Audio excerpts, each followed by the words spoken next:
बिस्मिल्लाहिर्रहमानिर्रहीम। अस्सलाम वालेकुम नाज़रीन। इमरान खान साहब ने इस्टेब्लिशमेंट के ख़िलाफ़ तबले जंग बुझा दिया।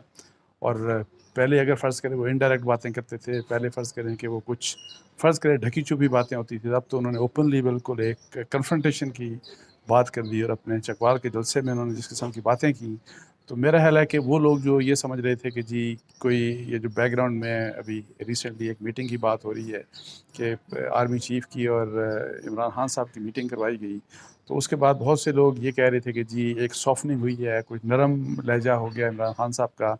लेकिन मैं आपको शुरू से ही बताता रहा कि जी एक तो ये बात कि जी इमरान खान साहब इज़ हाईली अनप्रेडिक्टेबल। और वो मतलब है कि किसी भी वक्त कुछ भी कर सकते हैं। लेकिन इससे भी अहम बात ये कि जो इमरान खान साहब चाहते हैं वो उनको डिलीवर नहीं कर सक रही इस्टेब्लिशमेंट। वो ये चाहते हैं कि इस्टेब्लिशमेंट से हुकूमत को उतार के फौरी तौर के ऊपर इलेक्शन करवा दे। और वो इस चीज़ के लिए वो तैयार नहीं। और फिर ये वाली बात कि जी मेरा राइट है कि जी आर्मी चीफ मैंने बनाना है। तो उन्होंने जो बात की वो मतलब है कि एक तो इस तरह की बात की कि मिस्टर एक्स और वाई, मतलब ज़ाहिर है आपको पता है कि वो इस्टेब्लिशमेंट की तरफ इशारा करते हुए पहले 12 कह चुके। लेकिन अब वो ये कहते हैं कि मिस्टर एक्स और वाई को वापस धमकियाँ दो। अपने लोगों को कह रहे थे, अपनी आवाम को कह रहे थे। और वो कह रहे थे कि खौफ का जो बुत है आप इसको उतार फेंकें, अब आप कन्फ्रंट करें। अगर आप कोई धमकियाँ देते हैं तो आप उनको भी जवाब में धमकियाँ दें। मतलब है कि डायरेक्ट कन्फ्रंटेशन की तरफ चले गए। और ये कि आपको डरने की ज़रूरत नहीं, और ये कि सारे लोग मेरे साथ हैं। और डेफिनेटली इमरान खान साहब जहाँ पे जलसे कर रहे हैं, जहाँ पे तो उनकी ज़ाहिर है उनको एक फॉलोइंग मिल रही है। और फिर ये भी उन्होंने ये बात की कि DGISPR का उन्होंने नाम लेके उनको कहा कि उनको तो समझ जाना चाहिए था कि मैं क्या कह रहा हूँ। और वो अपॉइंटमेंट के बारे में उन्होंने यही कहा आर्मी चीफ के अपॉइंटमेंट के बारे में कि जी ये जो इस वक्त रूल कर रही है इत्तेहादियों की हुकूमत, मतलब कि नवाज शरीफ हो जाएं, जरदारी हो जाएं। और डेफिनेटली आपको पता है कि वैसे तो अपॉइंटमेंट प्राइम मिनिस्टर करते हैं, लेकिन वो प्राइम मिनिस्टर का नाम नहीं लेते। वो कहते हैं कि जी जरदारी और नवाज शरीफ कैसे अपॉइंटमेंट कर सकते हैं। एक ऐसा शख्स जो जो जो कन्विक्टेड है, जो पाकिस्तान से बाहर है, जो कि मफरूर है, वो कैसे मतलब है कि अपॉइंटमेंट कर सकता है आर्मी चीफ़ की। हालांकि उन्हीं की आर्मी चीफ़ की, उसी मफरूर की अपॉइंटमेंट जो थी आर्मी चीफ़ की, उसी को उन्होंने बाद में एंडोर्स इस तरह किया कि उनको उन्होंने इमरान खान साहब ने 2019 में एक्सटेंशन दी, 3 साल के लिए 3 साल के लिए एक्सटेंशन दी। और उस पूरे अपने दौर में उनकी बहुत तारीफ़ करते रहे। अच्छा, इसके अलावा ये उन्होंने ये कहा कि गुमनाम नंबरों से टेलीफोन कॉल्स आती हैं, जो करना है कर लो, हम भी करेंगे। बहुत तमाशा देख लिया, जो डराता है इसको वापस डराओ। कौम इम्पोर्टेड हुकूमत लाने वाले गद्दारों को नहीं भूलेगी। ये गद्दार भी वो इस्टेब्लिशमेंट को कह रहे हैं। अवाम चोरों को आर्मी चीफ सेलेक्ट नहीं करने देंगे। फौरी इलेक्शन ना कराए तो जो हुक्मरान टोला कर रहा है, पाकिस्तान को दिवालिया होने का ख़दशा है। शहबाज शरीफ ने अमरीका दौरे में कौन सा मार्का मारना है, इस तरह की बातें। जो उन्होंने बातें की वो मतलब है कि जैसे मैं कह रहा था कि उन तमाम लोगों की खुशफहमी जो ये समझ रहे थे कि एक सॉफ्टनिंग आई। और फिर वही वाली बात कि जी कोई जो बैकग्राउंड में मीटिंग्स हुई तो उसका कुछ असर हुआ। कोई कोई कह रहा था डील हो गई, कोई कह रहा था कि जी डील एक्सपेक्टेड है। तो इस सारी चीज़ों को इमरान खान साहब की अपनी इस जलसे की इस तकरीर ने रद्द कर दिया। लेकिन उसके बाद ये है कि जी फवाद चौधरी साहब ने एक अपनी स्टेटमेंट दी। और उस स्टेटमेंट में उन्होंने कोशिश की कि हम इदारों से बड़े अच्छे ताल्लुकात चाहते हैं, फ़ौज से अच्छे ताल्लुकात चाहते हैं। फिर उन्होंने कहा जी क्यों ये बात की, और उसका जस्टिफाई करने की कोशिश की। मतलब है कि उन्होंने उस असर को ज़ाहिर करने की कोशिश की, जो असर इमरान खान साहब की स्पीच ने जो जो मैसेज कन्वे किया था, उस मैसेज को बेसिकली थोड़ा-सा, चूँकि उसमें बहुत ज़्यादा सख्ती थी, बहुत ही ज़्यादा सख्ती थी, उसको टोन डाउन करने की कोशिश की। लेकिन मैं आपको बताऊँ कि आप जो लोग इमरान खान साहब को समझते हैं, जो जानते हैं, इमरान खान साहब से अभी अगर आप मिलते हैं तो वो प्राइवेटली बहुत गुस्से में है। तो उनका गुस्सा ख़त्म नहीं हो रहा। उनका उनका जो गुस्सा है वो बहुत से लोग उनको समझाते हैं, लेकिन उनका गुस्सा इस्टेब्लिशमेंट के अगेंस्ट जो गुस्सा है वो ठंडा नहीं हो रहा।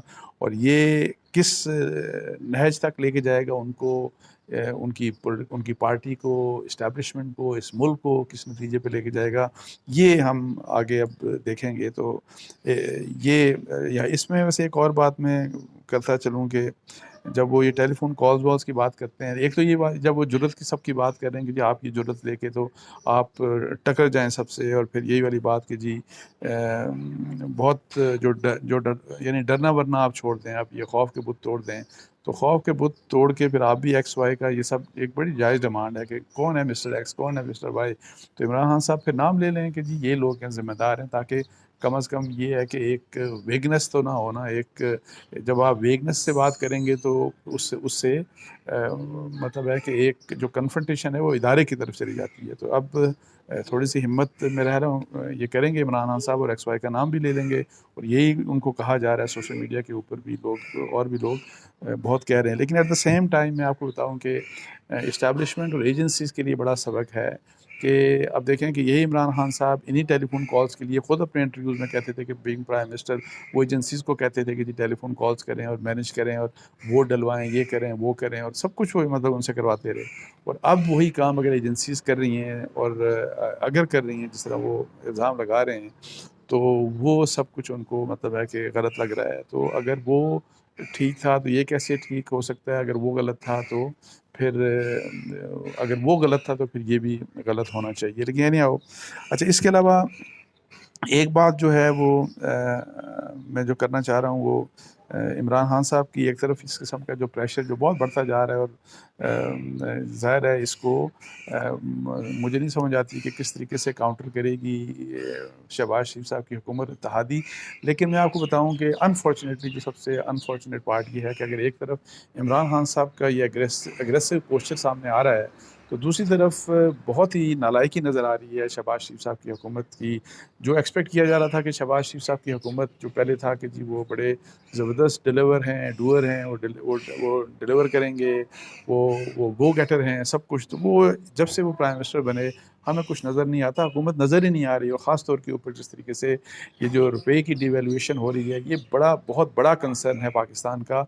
और मैं आपको बताऊं कि मेरा वैसे ज़ाहिर तौर पे मैं शुरू दिन से कह रहा हूँ कि मैं जब पहले कह रहा था कि जी आप इस हुकूमत को चलने दें, इस इमरान खान साहब की हुकूमत को चलने दें, मत करें ऐसा, इनको मत उनको आप निकालें, और निकाला अगर तो बहुत बड़ी गलती होगी। अगर वो गलती कर ली तो फौरी इलेक्शन करवाएं, फौरी इलेक्शन अगर ना किए खुद आ गए तो आपसे ये चीज़ें नहीं संभलेंगी, और वही कुछ हो रहा है अनफॉर्चुनेटली।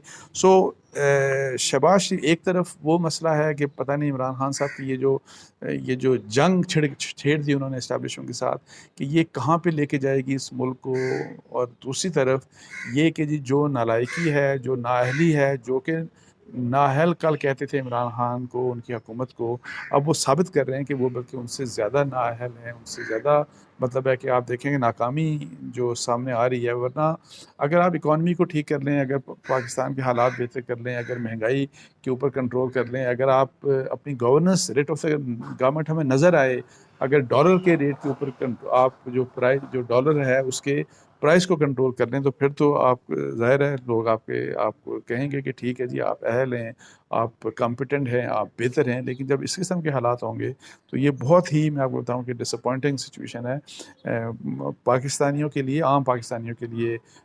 अगर आप अपने मतलब कि जो पॉलिटिकल कंसिडरेशन से अबव हो के देखें तो फिर ये बड़ा सीरियस कंसर्न है। और कोई पता नहीं कि आगे हम किस तरफ जा रहे हैं, क्या पाकिस्तान का बनेगा। मुझे ज़ाती तौर के ऊपर मेरा सबसे बड़ा कंसर्न इकॉनमी का है। जहाँ जो मर्ज़ी बाकी करते रहें ये पॉलिटिकल पार्टीज़, और अनफॉर्चुनेटली वो सारे के सारे अपने अपने वेस्टेड इंटरेस्ट के पीछे पड़े हुए हैं। अच्छा इसके साथ एक और इशू के ऊपर मैं बात करूँगा, एक दो छोटे छोटे इशूज़। एक तो तोशाखाना का जो था, इलेक्शन कमीशन ऑफ पाकिस्तान ने अपना आर्गूमेंट्स दोनों साइड्स के ऊपर सुन लिए और फिर वो फैसला उन्होंने महफूज कर लिया। लेकिन मैं एक बात देख रहा था कि तोशाखाना का जो केस, मुझे नहीं पता किस तरह से ये प्रेजेंट किया है, लेकिन मैं आपको बताऊं कि मेरा ख्याल है कि ये बड़ा वीक, और जितना स्ट्रॉन्ग ये केस हो सकता था वो शायद उतना स्ट्रॉन्ग केस प्रेजेंट नहीं हुआ। ये काफ़ी वीक इसकी प्रेजेंटेशन थी।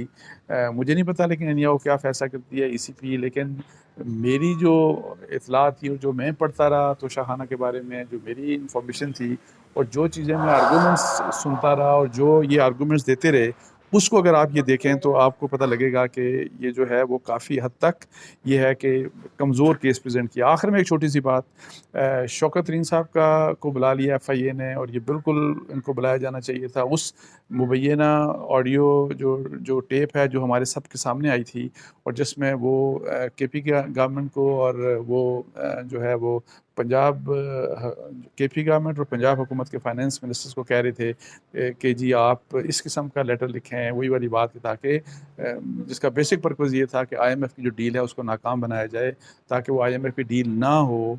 वो एक ऐसा केस है, मैं आपको बताऊँ, ये पाकिस्तान के साथ बड़ी ज़्यादती की और बड़ी घटिया सियासत है ये वाली। इसके ऊपर मेरा ख्याल है कि जिस किस्म की भी कानूनी चाराजोई हो सकती है वो हर हाल में ये शौकत तरीन साहब के अगेंस्ट और ये जो लोग इन्वॉल्व थे इनके अगेंस्ट होनी चाहिए। बिकॉज अगर इन चीज़ों को हम इग्नोर करते गए तो ये तो फिर आगे पता नहीं कहाँ तक ये चीज़ें चली जाएंगी। इसके साथ ही मुझे इजाज़त दीजिए। जज़ाकल्लाह, अस्सलाम वालेकुम।